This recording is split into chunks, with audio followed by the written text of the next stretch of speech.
Welcome back, or welcome if you're just joining us. It's the France 24 debate. It's been another day of high drama on the French presidential campaign trail. The first round's not till late April, but we thought that one of the major candidates might be dropping out when François Fillon postponed a morning visit to the Ag Fair here in Paris. Instead, he huddled before saying he was hanging on, despite the fact that he has been warned that he'll be summoned on March 15th to appear before an investigating magistrate. So will his wife Penelope over their parliamentary payroll scandal. The two could be placed then under formal investigation, possibly.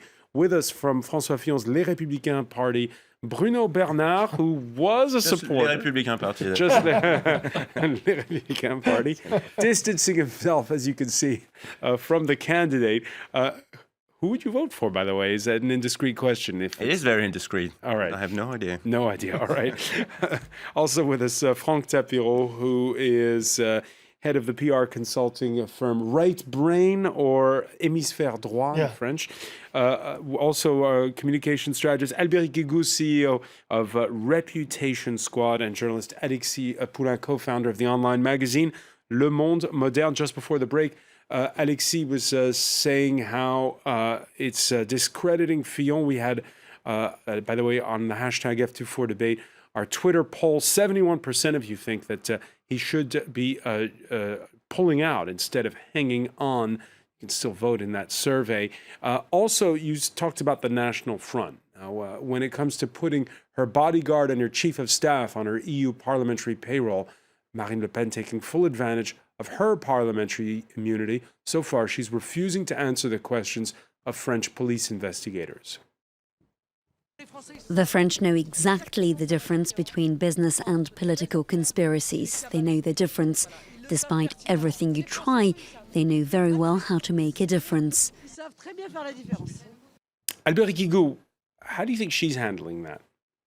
I think she doesn't have to handle it so much because she's been waging a war against the EU for years now. So she has really none of her voters expect her to respect the EU, to respect the rules of the EU. So she's in a totally different place than someone like François Fillon. Okay, so that speaks to her core constituency. And when she also makes menacing threats, as some have put it, in a speech over the weekend to civil servants, that plays to her base. But how does she broaden that base so that she can win the presidency? I don't think she is broadening the base, and I don't think she can. I think she's thinking more, long term, and this time she's trying to get the base as strong and as big as possible. But I don't think she expects to do much more. Franck Tapiro, how come she's not being tarred with the same brush as François Fillon? She's also involved in a parliamentary payroll scandal. One's at the French Parliament, the other is at the European Parliament. It's not the same problem. Do you remember, it was not a Netflix serial, it was 30 years ago, Rich Man, Poor Man? It's exactly the same strategy. François Fillon is considered like a rich man. Marine Le Pen is poor man. Why I tell this?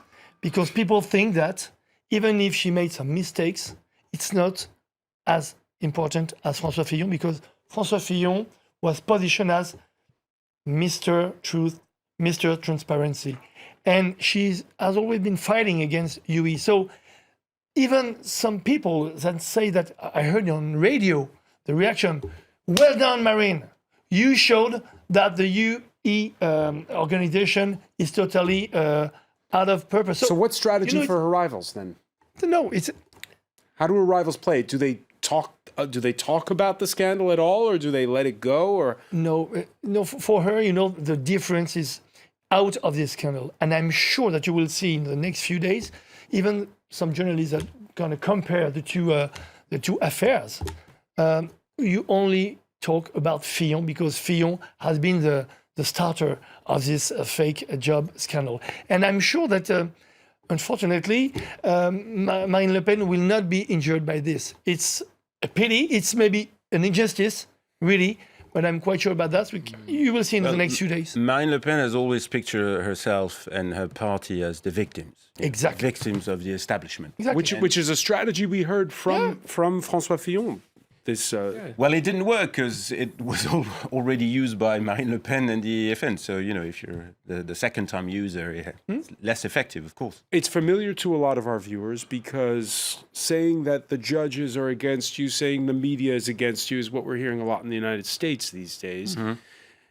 Is that going to be the way things go from now on?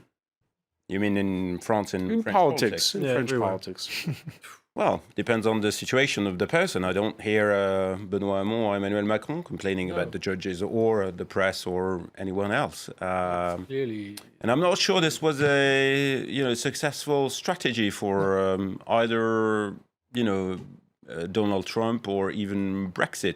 Because we always to be make the link elected, between them. the problem with this campaign of firing at will at justice, the journalists, the media, this and that, and being the victim, it works during a campaign, but when you're in power, it's very difficult. Then look at Trump. I mean, he's having a difficult time now. Okay, but right now in France, it is the campaign. In France, it is the campaign. And this reaction on the hashtag F24 debate, good for Fillon not to bow out. He shouldn't give in to media blackmail. Well, that's it, media blackmail, because we are in a world where the truth doesn't exist. What people want is a story, and we were talking about Netflix. Now the election is a story. It's a fight of people, individual, and we don't care about the programs. Emmanuel Macron said, I don't have a program, who cares? So it's not even about ideas, it's really what is going to be next. What's the next Do you remember what Winston Churchill said before? Yeah. Winston Churchill said, when you see politicians complaining about media, it's exactly like sailors complaining about the sea. So it's totally absurd. And people you know... can't complain. Or Exactly. be anti-system. You It's can the be same It's a good system. strategy to win everywhere. I don't agree with you because I think it's been successful even during the primaries. It's been successful to be against the establishment. It's been successful during the Brexit. Fillon wasn't For Trump. against. He was against. He He was exactly. against Sarkozy and was Juppé, against- and Exactly. they were the establishment for the primary. But he Hamon was clearly said against that Valls he was because he for was the the new world. establishment during the No, primary. you can't compare Hamon and Fillon. I mean, Fillon, he was the establishment. He was the embodiment of establishment during... He was more He serious. was a challenger. He was a challenger, Of course, but that doesn't mean he wasn't the establishment. Okay, let's just remind our viewers at this point of the calendar now, because if we're talking of it, I know that the U.S. election, especially the Republican primaries, were seen as a TV reality show where every week someone was voted off. Here, if this is a soap opera, it's just a few dates to note. March 15th, of course, when the investigators will be meeting with Mr. Fillon. March 17th is the deadline for submitting candidacies. And of course, April 23rd is the first round, May the 7th, the second round. So what does your crystal ball tell you, Franck Tapiro? What's the next installment? Like, Netflix author, I would say, we will see if François Fillon would have been courageous, courage Fillon, or totally inconscient. Because maybe he really thinks that he will get out of this problem. Maybe, we are in a post-truth, syndrome today, and people like Donald Trump, he succeeded with this in the United States for the last elections. Maybe he's sure about his defense, sure about his evidence, and we will see, because on the 15th it will be the result, and I hope for him that his courage will be awarded. Albert Guigou, what did the body language tell you when you look at Fillon? Does he look like a man who's sure of himself? Yeah, I think he thinks he's in his right position. I think he's doing what he should be doing. Yeah. I think it's a catastrophe for the Républicains because people actually supporting him and believing in the program are gonna be highly disappointed for a long time. All right, I know you have to leave us early, Franck Tapiro, Sorry. but thank you for being with us. Yeah, it's been a pleasure. And next time, stick around for the whole time because we have still a lot I more. will come with the following, with the next With the episode. next installment, maybe, all right. Yeah, I will burn, the episode We wait for it. for the public. All right. Thank you very much. As Franck makes his exit, we'll talk about another person who we really haven't mentioned, and by the way, was also at the Ag Fair this Wednesday, the centrist candidate Emmanuel Macron. And he was asked what he thought about François Fillon's decision to stay in the race. Je n'ai pas de commentaire à faire. I don't have anything to say, but consider this. Firstly, regarding the judiciary proceedings, because they are real, that concerns François Fillon and the court. Regarding the public and politics, the French people will judge for themselves, but let us not consider our democratic vote as a political pardon. Le rôle de l'absolution. All right, and just to give you an idea, Macron, who had been the economy minister for President Hollande, but who's running as an independent, and there we see in the polls he's narrowed the gap with Marine Le Pen in the first round and surged ahead of François Fillon this month after the news of that Penelope Gate scandal started to snowball. In the second round, he would garner nearly 2/3 of the vote against Marine Le Pen. Albert Guigou, is he the next president of France, Emmanuel Macron? Well, I mean, it's becoming more and more likely, yes. As you can see in the polls, he's the only one gaining ground. The other ones, they are keeping their base, but they are not moving anymore. He's winning the battle of the minds. And what are these polls worth? We've seen in the United States, we've seen it in many other countries, in Brexit, with the polls got it wrong. So what are they worth? These polls? They cannot predict the results, but they give you trends. And that's what we do with social media as well. We measure trends. And the trends are very good for Macron. They've been good for Le Pen from the very beginning. There was a huge momentum right after and right before the win of the primary for Fillon. And now it's going down. So I think the trend is quite clear. Macron is about to be at the second round, and so is Marine Le Pen. All right. You also have to bear in mind that nearly 50% of his so-called voters at the moment are still not sure about the fact that they will vote for Emmanuel Macron. Yeah. So he's looking good in the polls, but will he look as good It's very volatile. If something bad predicted. happens, it can change. Yeah, you can see. I mean, polls, they're good for the moment, but the election is in a month and a half, even more, and whatever could happen, tragic accident or more people from the PS coming in and saying Macron finally is the candidate of François Hollande, who's solo, and look at his program. We're still waiting.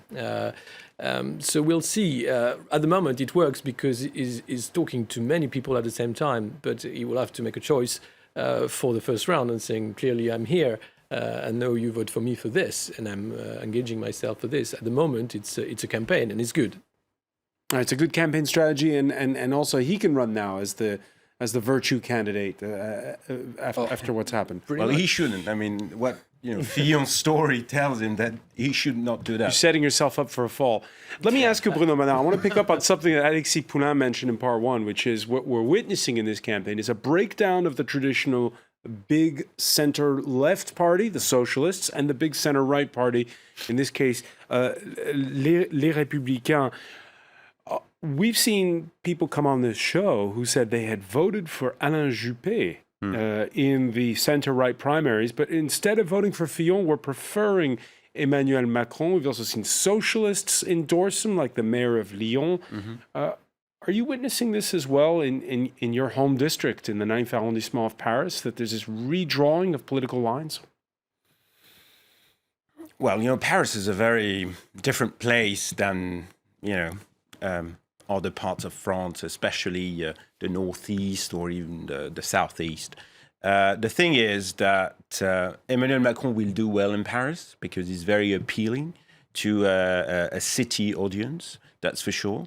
What we're seeing now is with Emmanuel Macron doing so well in the polls that the people who were ready to vote for DSK in 2012, Dominique Strauss-Kahn, the people who voted for Alain Juppé, and have to bear in mind that Alain Juppé was so high in the polls that during 2 years that he was nearly elected on the first round, that these people have found with Emmanuel Macron someone acceptable. And that's why they're forgetting that he has to answer for François Hollande's 5 years mandate. But less and less, because you have a lot of the people working for Manuel Valls or the old Hollandists are coming to Macron right now, and it's pretty open.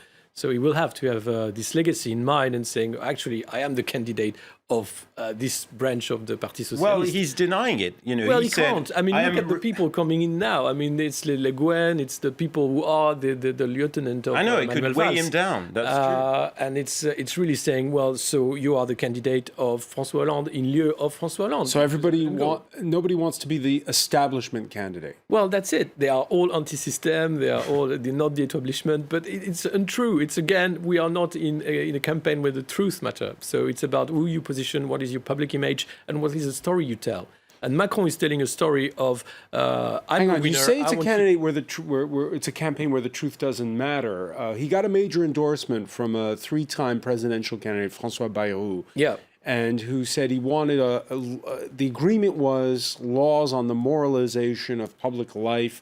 We'll see. We're going to hear a lot. But we're going to hear a lot of that on the campaign trail now. We'll see. Surely, yes. I mean, what's very surprising is now the campaign will be on the public civil work and the moral of this, and not so much about the French identity, which is good. But will it be followed by laws and actions? I'm not sure. It's words.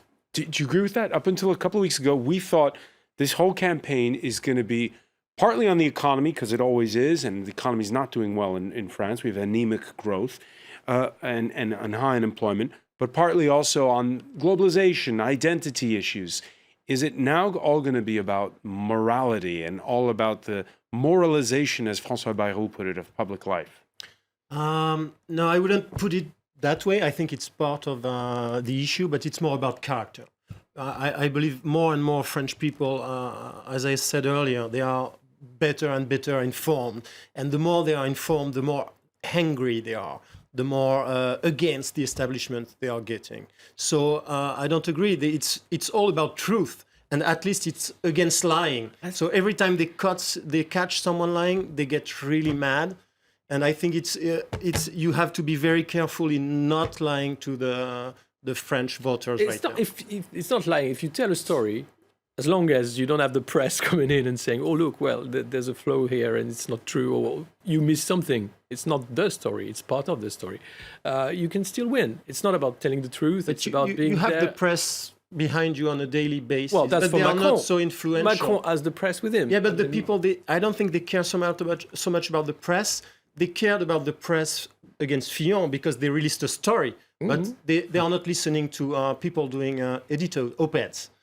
They are listening to facts or stories. So wait, the fake news phenomenon we saw in the United States, which wasn't always fake news, right? Sometimes it was just stories that were where you exaggerated things that were true, or things that rang true but weren't quite true, that targeted specific audiences. You don't think this will have the same influence in the French campaign? Nah, it's not picking up. They tried, I think, like what we call the fascosphere, which is the very right-wing people. France's equivalent of the alt-right movement. Yes. Absolutely. And they've been around for a long time, and they are very good at it. And they can push stories, rumors, but it doesn't reach a wider audience. Sometimes it does, but it doesn't impact the because we heard candidates complain about primary. Yeah. It happened during the primary. There were rumors about Alain Juppé, nicknamed Ali Juppé, about building great mosques and his friendship with some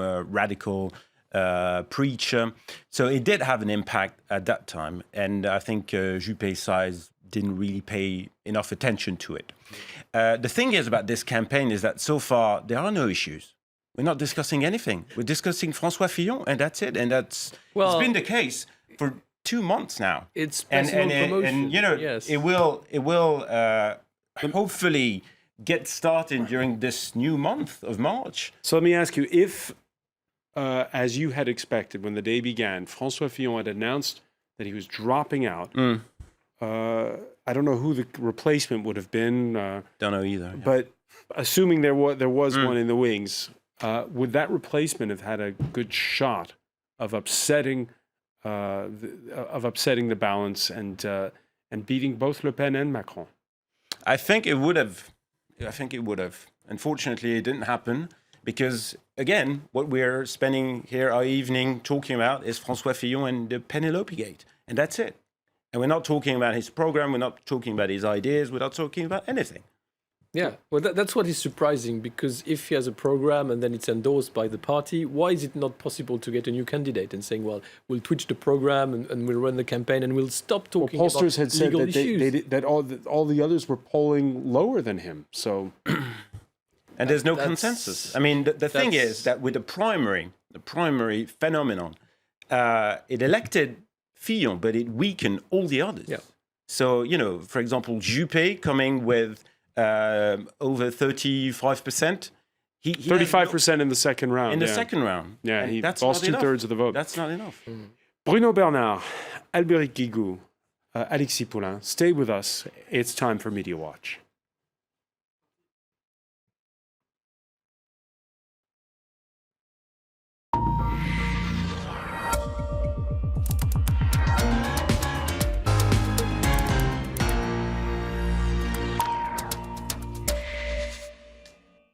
And we say hello to James Creedon.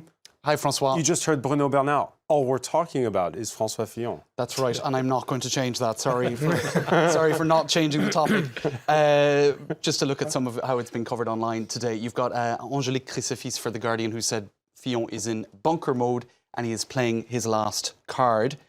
Speaking of cards, you have this image here of Fillon getting a red card, and I think the comment is, "I won't move." That's photoshopped.